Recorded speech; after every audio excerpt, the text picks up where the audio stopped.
Hello, everyone. Welcome back to Classic Comics. There's been a lot of gaslighting by the comic book industry over the past few years.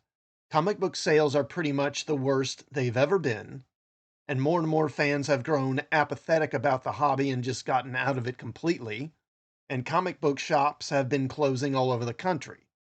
Yet, despite all this, comic pros and journalists, quote unquote, who cover the comic book business have been insisting for years now that comic book sales are great.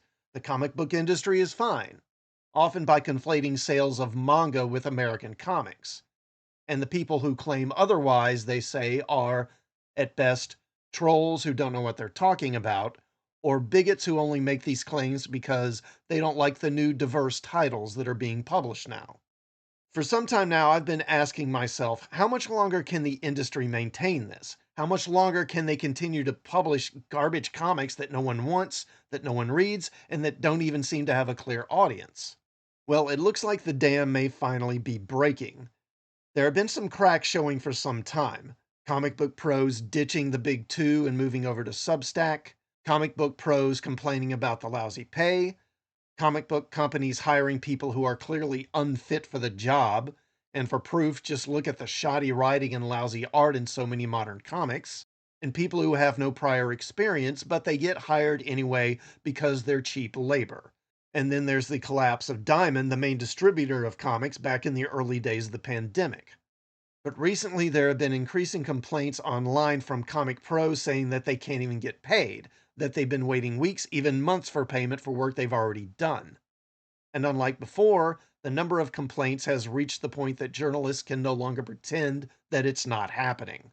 Now, comicsbeat.com has posted a recent article that finally acknowledges the problem of comic pros not getting paid, and even admits that the reason is because comic book companies are broke and have no money on hand to pay their employees. Let's just take a look at this, shall we? Reports of late payments to creators spread, and one publisher responds. So, as 2022 draws to a close, there are whispers, statements, and shouts about slowing sales and late payments from various publishers. Over the last few months, a number of comics creators have taken to social media to discuss late or non payment. And retailers are increasingly talking about a glut of product, particularly periodical comics. It's not hard to draw a line between these two things. On a podcast with sketched David Harper, Bruno Batista of Dublin's Big Bang Comics talked at length about the product glut on the market. The market cannot take the outpouring of new titles that seem to have no clearly defined audience. See that? No clearly defined audience. The Beat's Heidi McDonald was also a guest on this episode talking about how freelancer rates haven't increased in more than 20 years. And that's interesting because Heidi McDonald is one of the industry shills in the comic book journalism crowd who's basically been making excuses and denying there's a problem. Meanwhile, over the weekend, names were finally named, specifically Aftershock and Valiant, about publishers owing late payments to creators, although there are several others that creators are talking about privately, and perhaps soon not so privately. You can read the details below, but in a report on the matter, Graphic Policy's Brett Schinker noted that our understanding, having talked to numerous individuals within the industry with direct knowledge, is that PPP loans have kept multiple publishers afloat during COVID, and now the publishers haven't adjusted to a new economic reality, and the market isn't where it needs to be, unquote, unquote, causing money flow issues that are compounded by recent distribution shipping issues and the increasing cost of materials in business. So basically what they're saying here is that, of course, when the pandemic hit and all these, basically the economy was shut down, the government gave out billions in the form of these PPP loans to companies so they could keep operating. And now all that PPP money has run out. And since they don't have all these taxpayer giveaways to keep them afloat, they're not making any money because their comics are garbage. And so they don't have any money. They're broke. As Schinker also noted, some of the companies being accused of late payments to creators also owe money to comics news websites for advertising, including The Beat. Call it the trickle-down economy, unless it's been trickling down of late. So that's probably why they're finally calling attention to this stuff, because now it's finally affecting them, And now their revenue is starting to dry up because they're not getting paid for marketing on their websites. Aftershock Comics, which has slowed the release of its titles, figured in many of the accusations and released a statement to the Beat regarding the claims. The truth of the matter is that the company is addressing late payments as outstanding funds owed to the company come in. There are no non-payments. Anyone who is owed money will be paid. We recognize our obligations and consider creator compensation our number one priority. We apologize for the situation and are making our best efforts to rectify it as quickly as possible. In other words, get off our backs. We're going to pay these people, but we have no money. When we get money, we'll pay them. Valiant Comics, also included in the non-payment claims, has also slowed its output to a single title a month. And I actually did a video on this of several months ago. I'll put a link to that up here in the corner somewhere if you want to check that out. Aside from their monthly newsletter, they haven't sent out a press announcement since August. The outcry against late payments came to a head last week when writer and artist Will Robson wrote a thread on Twitter, and I believe that's here. He starts out with, has it become industry standard to pay creators ridiculously late for their work? I've struggled all year with all the large companies I work for to get paid on the agreed time. I'm talking months late. It's sad how nervous I am to even talk about this publicly in fear of being blacklisted for future work. But I've heard so many horror stories from other freelance creators recently about fighting for their last paycheck, and I need to vent this all out and hopefully raise some awareness to make serious change. And I'm not going to read this whole thread, but you get the drift. In the thread, Robson described the typical model for freelance artists, in which the onus is on them to complete weeks' worth of work before even beginning the payment process, and the hardship that's caused when publishers are late. In Robson's case, 5 to 10 weeks late with payments.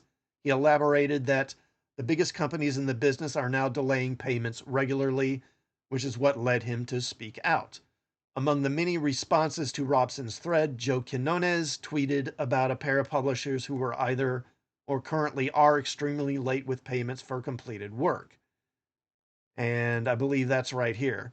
Waited recently over a full year on one publisher before getting paid and currently still awaiting payment, running 6 months now from a second prominent publisher who has largely ghosted me relating to two separate covers I crafted for them last summer. In another tweet, Quinones clarified that the second publisher is Valiant, with the work in question being covers for issues of Bloodshot and Archer and Armstrong. Later on, Alex DeCampi identified Aftershock as another publisher with overdue payments due to creators, and that one's here. This is Aftershock Comics. They owe friends of mine tens of thousands, and I've been doling out contact details of California lawyers for the arts like it was Christmas candy. This is shameful behavior, and people need to know. Also, their rights deal sucks. DeCampi quoted Robson's initial tweet as well as another with the name redacted, which has since been deleted by the original poster. The second quoted tweet describes a publisher identified by DeCampi as Aftershock optioning one of the creator's books without telling me or the team at the time and still saying they couldn't pay. So basically, Aftershock took this person's comic and then optioned it for, I'm guessing, a TV series or maybe a movie, and didn't even tell them and didn't pay them. Reading the responses to these tweets is an indication of how widespread the problem is. A slowing economy and slowing book sales are surely part of the problem. Yeah, well, I'm sure that is part of it. As I said, I did a video on Valiant's problems a few months ago, and then there's Oni Press / Lionforge, who had a bunch of layoffs back in the summer around about the same time.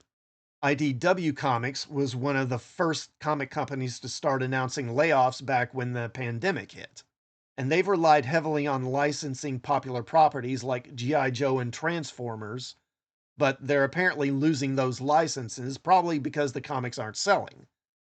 They now seem to be relying on Star Trek to keep them afloat, but I doubt that's going to work because their comics are full of continuity errors, canon violations, and wokeness, and yeah, that's not going to end well.